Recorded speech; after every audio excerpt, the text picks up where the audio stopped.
During a backyard celebration, my mom introduced me as her biggest disappointment. 43 guests. Ribs sizzling. Fireworks waiting. She smiled like it was funny, like my sacrifice was a story worth a punchline. I skipped Berkeley, stayed to raise her daughter, paid her bills, held her hair, held this family together. But that night, I just held my breath. The next morning, I packed up my gear. She called me a disappointment. Let's see what she says when the album drops. They say fireworks are for freedom, but that night, I learned what chains sound like. The backyard was dressed in red, white, and fake grins. Plastic flags in the flower pots. Dollar store lanterns swinging from the pecan tree. A grill sizzling like applause, and my mother's voice rising louder than the music. I was behind the bar, pouring cheap tequila into overpriced mason jars, pretending the sweat down my back was just from the Texas heat and not from holding my tongue for the 7th year in a row. I'd made margaritas for half the neighborhood, including the man my mom married last spring, the one who calls me chief, like I'm 12 and doesn't look me in the eye. My sister Lila had on a navy sundress and was helping serve hot dogs to kids. She winked at me once, the only sign anyone remembered I existed beyond the ice bucket. Then came the toast. My mom clinked her wine glass, stumbling a little as she stood. "Y'all," she said, "I just want to say thank you. This is the first 4th of July in years I've felt truly whole." Applause. Some cheers. She smiled wide and kept going. To my new husband, Greg, for making this house feel like a home, and to my beautiful daughter, Lila, our rising star. More claps. Then her eyes found me. "And this is my son, Isaiah. My biggest disappointment. But he makes a mean margarita." Laughter. 40 people chuckled. Some awkward. Some loud. I froze. The salt in my hands slipped through my fingers and scattered across the drink. My chest buzzed. I wanted to believe she was kidding. That she was nervous. That she didn't mean it. But then I caught her smiling, sipping her wine like she just said something poetic. I didn't say a word. I finished that last drink, handed it to someone I didn't know, and walked away from the bar. The party carried on without me, like I wasn't ever there. I sat near the fence, headphones in, not listening to anything, just pretending. That's when I remembered the scholarship email. Berkeley, full ride. The one I declined because mom couldn't walk and Lila was 14 and someone had to keep the house together. I gave up my dream for this. I gave up Boston, late-night jam sessions, and the sound of applause that meant something for this. 10 minutes later, I was back inside, stuffing my keyboard, laptop, and audio interface into the same duffel bag I brought home 6 years ago. No one noticed. And I hadn't even gotten to the part where she tells Greg's friends I still live here because I like the food. But I'd soon give them something else to talk about, something with a hook and chorus they'd never forget. I didn't sleep that night. I sat in the dark with my duffel bag zipped beside me, every few minutes checking to make sure I hadn't forgotten a cable, a charger, or my portable hard drive, where 6 years of unfinished tracks were buried like quiet confessions. I kept the blinds open, watching sparklers burn out on the lawn. At 1:23 a.m., my mom's laugh echoed down the hallway. Greg's voice followed. I didn't want to hear what they were saying. I opened a text draft to Lila. "I'm leaving." Then I deleted it. She'd wake up in the morning and find my room empty. That would say enough. By sunrise, I was on the road. Tank half full. Wallet thinner than a paperback. No plan, just Nashville in the GPS and a playlist I hadn't touched since 2019. The first track? Ordinary Pain by Stevie Wonder. Fitting. My phone buzzed. It was Lila. "Lila, where are you? Mom's saying you left because of something dumb. Are you okay?" I didn't answer. Not yet. She didn't deserve silence, but she also didn't need the fallout I knew was coming. By hour 2, I passed the Dallas sign. My hands were shaking, not from fear, but from clarity. I had done this before, putting everyone else first. Canceling gigs to babysit. Turning down a session because mom didn't trust Lyft drivers. Skipping out on collabs because real jobs don't involve garage bands. Now I was behind the wheel of my own story, but I hadn't even hit the chorus yet. Halfway to Nashville, I stopped at a rest area and opened my laptop. I pulled up an email I hadn't told anyone about, a residency opportunity at a small bar in East Nashville. My old friend Cody had recommended me weeks ago. The subject line, "Open mic residency approval, Thursday, 10 p.m. Thursday. That was tomorrow. It was real. It was happening. Except, there was one problem. I hadn't performed in over 2 years. Not since the night Lila called crying because Mom had passed out with the stove on. I remember packing up my guitar mid-set, apologizing to a confused crowd, and never going back. I clicked through my files. My hands hovered over my demo folder labeled, Maybe Never. I hit play. It was raw. Just vocals and a few synth lines. No mixing, no polish. But the lyrics hit like a bruise I'd been pressing for years. I cleaned your mess with calloused hands. You turned my silence into sand. But still I stayed, and still I sank. Until your love became a prank. I stopped it midway. Then I did something I never do. I posted it. No announcement. Just the track. Just the line. For the moms who toast to disappointment. Here's my reply. By the time I crossed into Tennessee, I had 212 likes. And 5 comments that made me grip the wheel tighter. This hit way too close. Dude, this is a whole sermon. Drop the full version now. I smiled. But the thrill didn't last long. Because as I neared Nashville's city line, my phone lit up with a call. Mom. I didn't pick up. Then it rang again. Greg. Then Lila. This time, I answered. She was crying. Isaiah, she's telling everyone you stole from the house. That you took her wedding ring and ran off. She's saying you're mentally unstable. The air left my lungs. I pulled over and sat still for a long time. I had no idea my mother was capable of rewriting reality this fast. But I also knew she underestimated what I kept locked in my notes app. Screenshots, receipts, photos, voicemails. She wanted a war. Fine. I'd win it with verses and truth. And in 24 hours, I'd have a mic in my hand, and the crowd would hear everything. I pulled into Nashville at 3:42 a.m. The city was still yawning. Neon signs flickered like sleepy eyes. I parked behind a dive bar off Gallatin Avenue. The Silver Finch, the place where Cody had booked me. Its walls were covered in old gig posters. I stared at the door like it was a gate to another life. My phone buzzed again. 24 missed calls. 7 voicemails. All from my mom and Greg. I played the last one, because something in me wanted to hear just how low they'd stoop. Her voice was tight, rehearsed. Isaiah, it's your mother. I don't know what you're telling people, but this is slander. And if you took anything from the house, we will press charges. You've clearly lost touch with reality. Come home before this gets worse. I leaned my head back, closed my eyes, and laughed. Not because it was funny, but because for the first time, I saw it. The lie wasn't new. It had just grown teeth. They'd made me believe I was broken. Now they were afraid I'd speak. So I wrote. Right there, in my car. I opened my notes app and started piecing together a set list. Every song I'd tucked away. Lyrics I'd written in bathroom stalls and on grocery receipts. And the new one, fresh from the drive. I wasn't your favorite.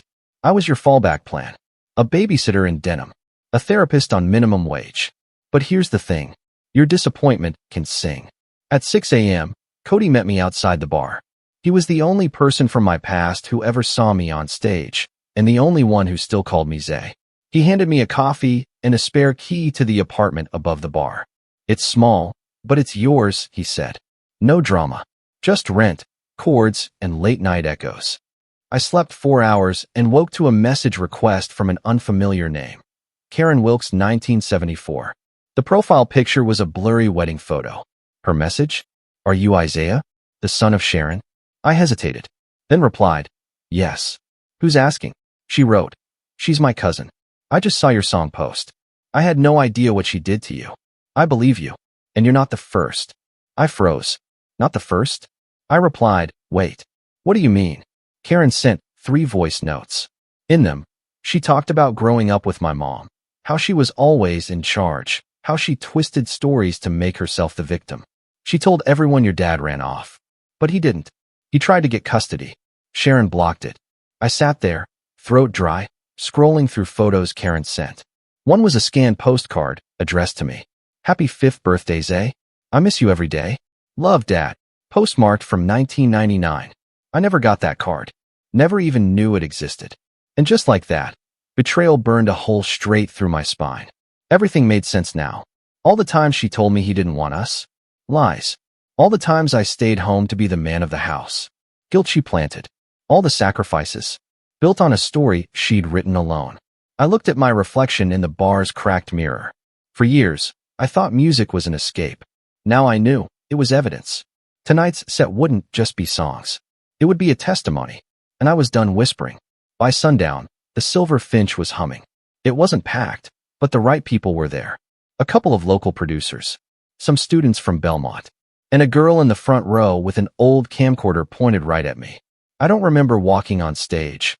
I just remember gripping the mic like it owed me something. My fingers trembled as I tapped the keys of my Roland. The house lights dimmed. The crowd quieted. And then I said, calm and slow, "This first one's for the folks who got written out of their own lives." First note, deep breath, and then I let it pour out. I sang about late shifts and empty fridges, about wiping tears off a sister's face while my mom passed out in the living room. I sang about birthdays I never celebrated, about buying my first guitar with tip money and hiding it under my bed like a secret lover. I sang about how silence raised me louder than love ever did. Midway through the third song, the girl with the camcorder stood up and mouthed something to her friend. "He's gonna blow up." She wasn't wrong. After the set, people came up with their phones out. TikTok handles, podcast offers. A manager from Nashville College of Music asked if I'd ever recorded anything clean. Said her students needed real lyrics, not industry paint-by numbers.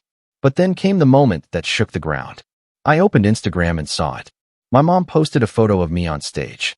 Caption, "My talented son Isaiah is finally chasing his dream. So proud of the young man he's become."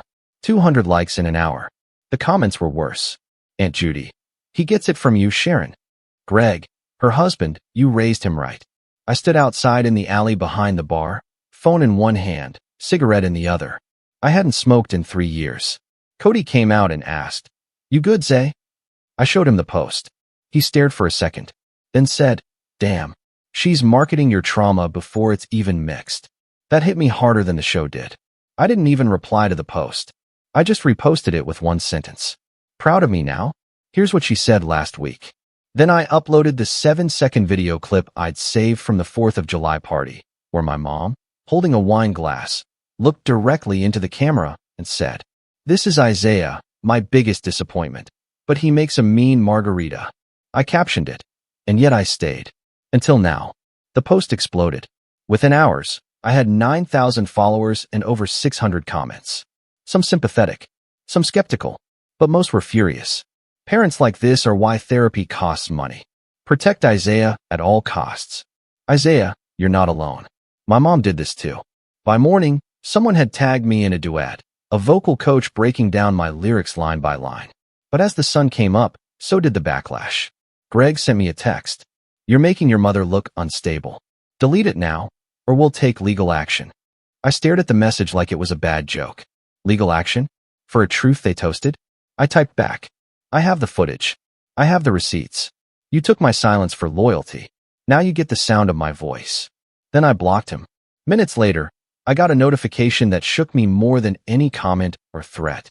Direct message, "Your father has requested to follow you." And just like that, everything I thought I knew cracked wide open. Was he still alive? Had he seen the videos? Was he watching me now, from some small town, waiting for a moment to say the one thing I'd never heard? "Son, I never left you." I didn't open the message. Not yet. Because the real confrontation was still ahead. And this next verse? It was going to sting.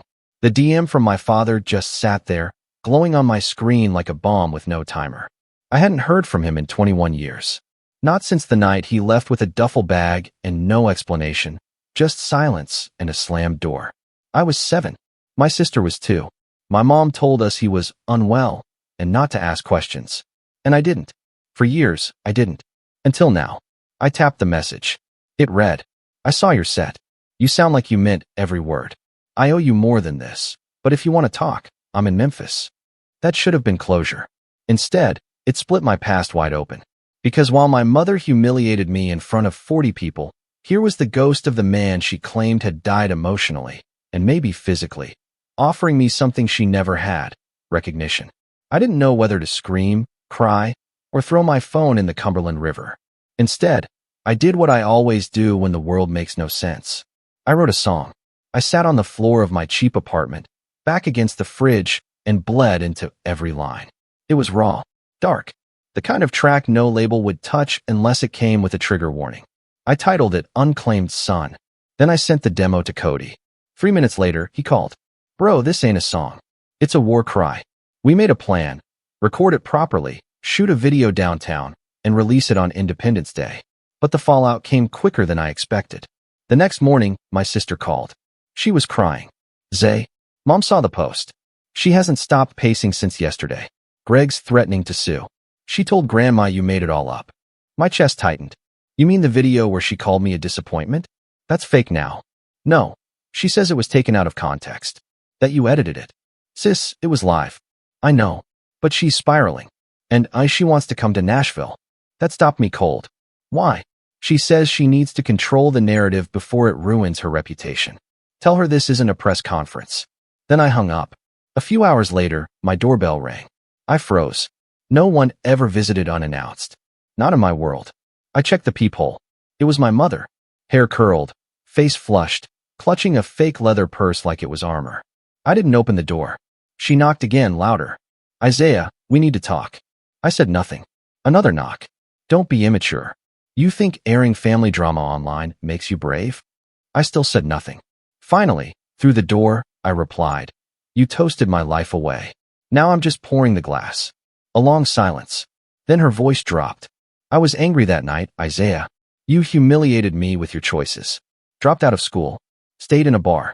I didn't ask you to sacrifice. That was your decision. I almost opened the door. Almost. But then she said, you're just like your father.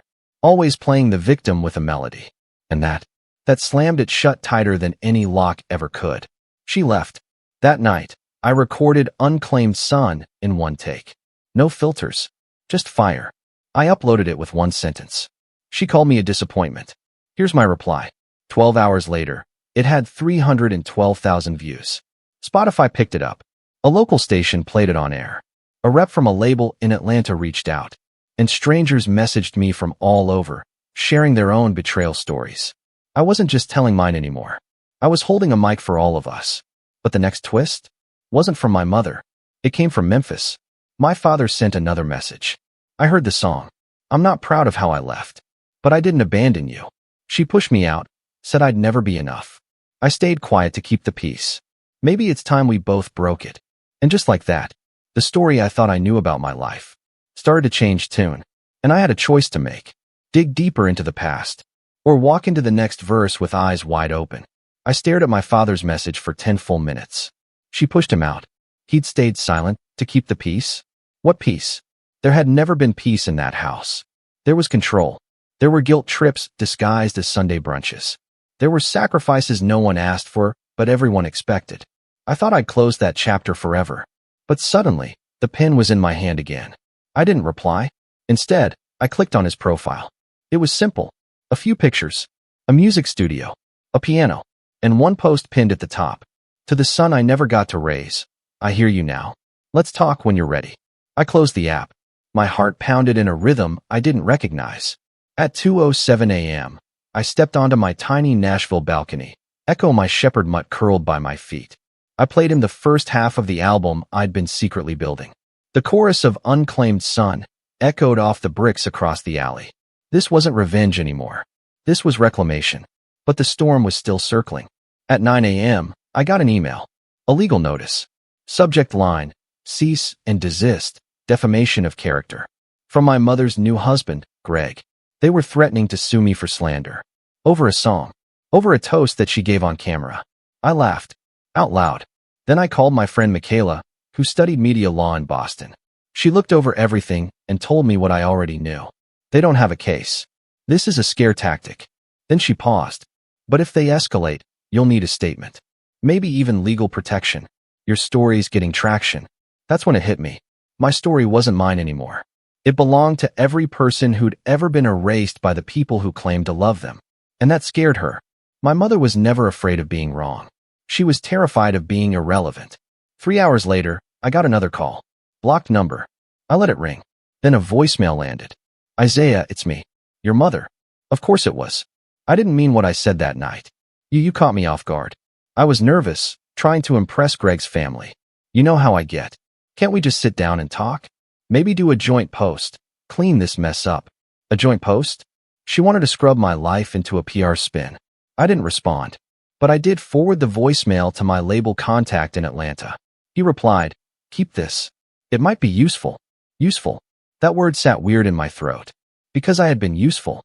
For years. To her. To my sister. To the mortgage. To the holidays and hospital visits, and every birthday I planned alone. Now that I was finally visible, finally heard, I wasn't her disappointment anymore. I was a liability. That night, I booked a bus ticket. To Memphis.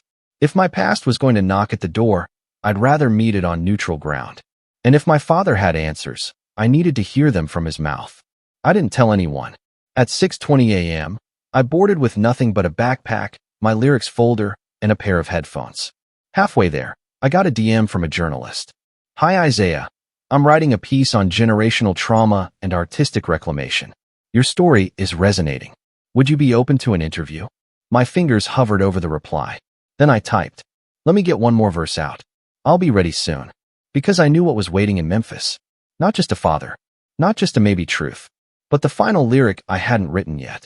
And I was about to face the beat that started it all. Memphis air hit different. Sticky, warm, like it wanted to wrap around you and keep you from leaving. I stood outside the studio he listed in his bio, a converted garage behind a little beige house with cracked brick steps and a mailbox that leaned sideways. I didn't knock right away. What if he looked me in the eye and flinched? What if he didn't? The door creaked open before I even raised my hand. "Isaiah." His voice was lower than I expected, rough around the edges, like someone who used to sing but hadn't in a while. "Yeah, You look just like your grandmother," he said. "Come on in. Got some coffee left if you take it black." I followed. Inside smelled like old vinyl and sawdust. There were photos on the wall, jazz nights, open mics, a younger version of him with a Fender bass, arm around a woman who was not my mom. He poured coffee. I didn't drink it. "You didn't fight for me," I said. Straight up. No warm-up. I was 9. I waited at the window for months. "You just vanished." He looked down. Nodded. "I know. Your mom told me I'd only confuse you. That she was keeping you grounded. Said I was poison to her sobriety." I scoffed. "She used me to stay clean." "Yeah," he said. "I figured that out too. Little late, huh?" We sat in silence. He pulled out a cassette recorder. I keep it around. Habit. Sometimes pain sounds better on tape. I stared at it. Then said, "She's threatening legal action now." Said I defamed her with a chorus. He chuckled. "Then you probably hit a nerve." He reached into a drawer, pulled out a yellow folder. "Studio lease. Production rights. You ever want to cut a full-length project? This space is yours. On paper. No strings." I blinked. "You're giving me your studio? I've seen what you can do with a laptop and 2 cracked plugins. Imagine what you could do with real boards." My chest felt too small. "But why now?" He took a breath. "Because you turned pain into something powerful. Because the world's listening. And because if I can't fix the past, I can at least make sure you've got a future." That hit harder than any lyric I'd ever written. Before I left, he hugged me. Real tight. Like someone afraid I might vanish next. Back in Nashville 2 days later, I played the voicemail from my mom one last time. Then I deleted it. No press release. No post. Just gone. The next week, I signed with a boutique label. They didn't want to change my sound. They wanted to amplify it. We dropped my EP on a random Tuesday. It hit 2.1 million streams in 5 days. The lead track? 4th of July, Uninvited. It opened with the sound of clinking glasses and a toast gone cold. Half the comments were like, "This is my mom. Cried in my car listening to this." Not a song. A survival story. One even said, "I played this for my family." They didn't laugh. They listened. The morning after, I went for a walk with Echo. I passed a kid playing keyboard on a stoop. He looked up, eyes wide. "You're Isaiah, right? The guy from TikTok?" I nodded. "You made me want to write again," he said. "I thought I had to wait for my family to approve. But you showed me I don't." I smiled. That right there? That was the real stage. Not the mic. Not the spotlight. The ripple.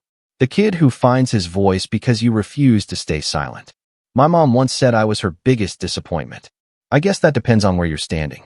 From here, the view looks a lot like freedom.